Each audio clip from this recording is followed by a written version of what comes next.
Comme nous, vous êtes accro à Netflix, vous vibrez au son du Toudoum, mais vous ne savez pas toujours quoi regarder? Pas de panique, Télé Loisirs fait le tri et promet d'être votre phare dans la nuit.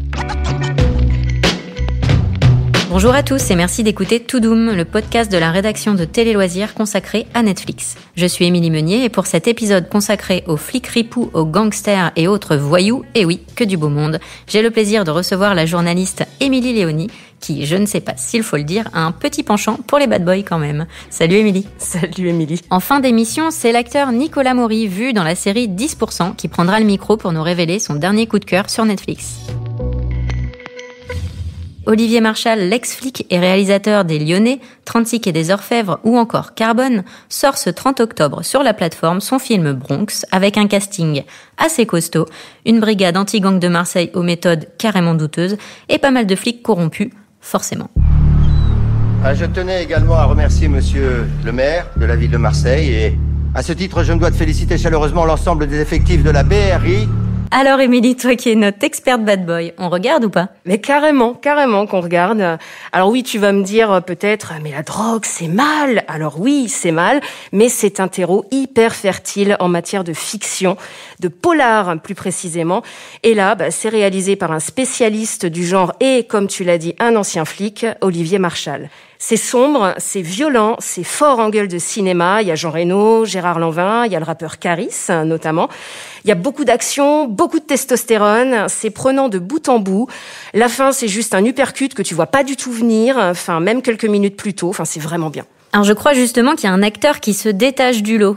Alors oui, mention spéciale à Lannick Gautry, qui joue un peu le flic star de la BRI. Un choix qui peut paraître un peu surprenant sur le papier, parce que le pédigré du garçon l'orne plutôt vers la comédie que le polar, et qui est ultra crédible en flic, tiraillé entre l'ordre et la morale d'un côté, et puis l'envie juste de sauver sa peau, en fait. Alors pour tous ceux qui ne seraient pas rassasiés, tu conseilles quoi d'autre pour rester dans la thématique sur Netflix ? Alors j'ai envie de rester dans une production française, de Netflix d'ailleurs, bien sûr, sortie juste avant les vacances d'été, c'est Balles perdues, avec Alban Lenoir, un petit génie de la mécanique, qui se retrouve accusé à tort d'un meurtre et qui va tout faire pour prouver son innocence. Ce mec...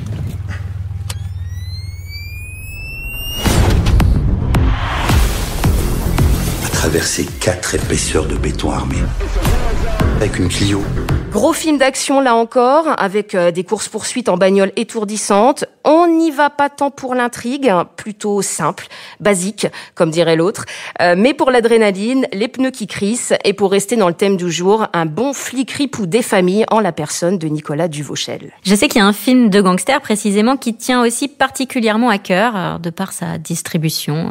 Oui, c'est The Irishman de Martin Scorsese. C'est le portrait de Frank Sheeran, un ex-soldat devenu tueur à gages pour le compte de la mafia. Un personnage qui a réellement existé, d'ailleurs, je précise, et qui, à l'automne de sa vie, se remémore son passé de criminel. Je vous présente mon cousin, Russell Bufalino. Oh, ça va. Salut, enchanté. C'était comme à l'armée. Si on suivait les ordres, si on faisait ce qu'il fallait, on était récompensé. Voilà, Émilie, tu nous parles d'un film Netflix qui dure quand même 3h30. Pour ceux qui ne le savent pas, faut être sacrément motivé, quoi. Oui. Faut pas être trop fatigué au moment de lancer le film, mais vraiment, ça vaut le coup. C'est le film de gangster par excellence, de et avec des monstres sacrés d'Hollywood et du genre. Scorsese aux manettes, Robert De Niro dans le rôle de Sheeran, il y a Joe Pesci et Al Pacino, le Tony Montana de Scarface. Un personnage que je crois que t'as dans la peau, non ?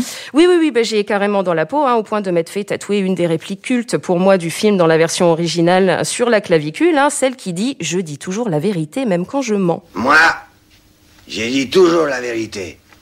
Et même quand je mens, c'est vrai. Et côté série, alors, Émilie, on regarde quoi ? Alors pour celles et ceux qui aiment les flics en impair, un peu à la Columbo, mais bien torturés dans leur tête quand même, il y a une série britannique formidable, ça s'appelle Luther. C'est dans un Londres un peu gris et humide, là, un peu à l'automne, avec les feuilles mortes par terre. Le Londres de tout le temps. Oui. Moi, je suis toujours allée à Londres, il faisait beau. Enfin, bref, c'est pas la Chanceuse. question. Alors, et on suit avec passion les enquêtes d'un brillant inspecteur qui est un tempérament borderline, faut le dire, au passé trouble, qui est en lutte perpétuelle avec ses démons intérieurs. Donc, c'est le fameux John Luther, le héros de la série. Vraiment, cette série, c'est une pépite. Et puis, je vais pas mentir, je suis pas insensible au charme d'Idriss Elba. Je sais pas ce que t'en penses. Oui, il est pas mal, j'avoue.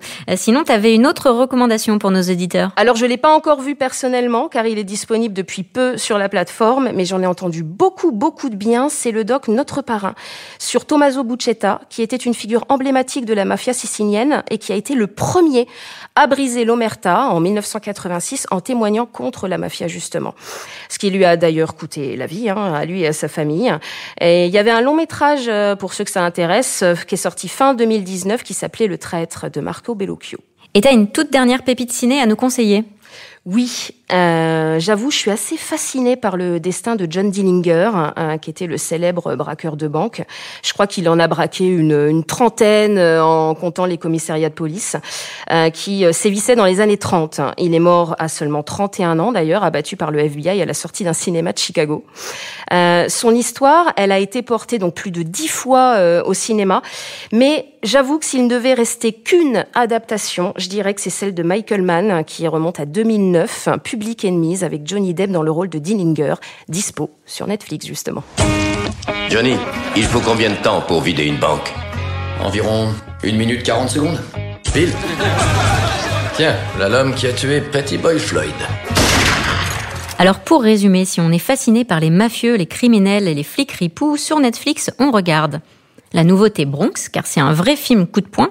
On regarde aussi Balle perdue, The Irishman, Public Enemies, le documentaire Notre Parrain, et puis surtout, on se laisse charmer par Luther. C'est tout bon pour toi, Émilie? Carrément, c'est bon. Place maintenant à notre guest, Nicolas Maury, à carte blanche, et il a décidé de vous faire part de son dernier coup de cœur sur Netflix. Alors, mon dernier coup de cœur est un coup de cœur vraiment gigantesque. C'est pour Je veux juste en finir, le film de Charlie Kaufman, qui n'est sorti que sur Netflix, qui est une production Netflix, et qui m'a vraiment époustouflée de liberté, d'inscription du dialogue aussi, parce que moi, Garçon chiffon, j'ai fait ce film parce qu'on a un art en France qui s'appelle l'art du dialogue. C'est pas que forcément les films à sujet, les films à thèse, les films sociaux, le réalisme à la française. Il y a aussi, venant de Molière, depuis Molière, l'art du dialogue. Et là, ce film américain commence par une scène en voiture, sous la pluie, entre deux acteurs extraordinaires, et qui parlent, je pense, pendant 45 minutes, juste pour aller chez les parents du petit ami de la fille, une présentation chez les parents. Et le film commence comme ça. Le film fait une durée de 2h15, et on a cette sensation vraiment, comme le permettent les grands films, de n'avoir jamais regardé les choses comme ça avant. Voilà, c'est déjà fini. On espère vous avoir donné des idées de programmes à regarder tranquillement chez vous. On revient dès la semaine prochaine pour un nouvel épisode. Salut! Salut! Vous pouvez retrouver ce podcast en avant-première sur l'application Audio Now, ainsi que sur les plateformes Deezer, Spotify, Apple Podcast, Podcast Addict, Google Podcast, Castbox et Overcast.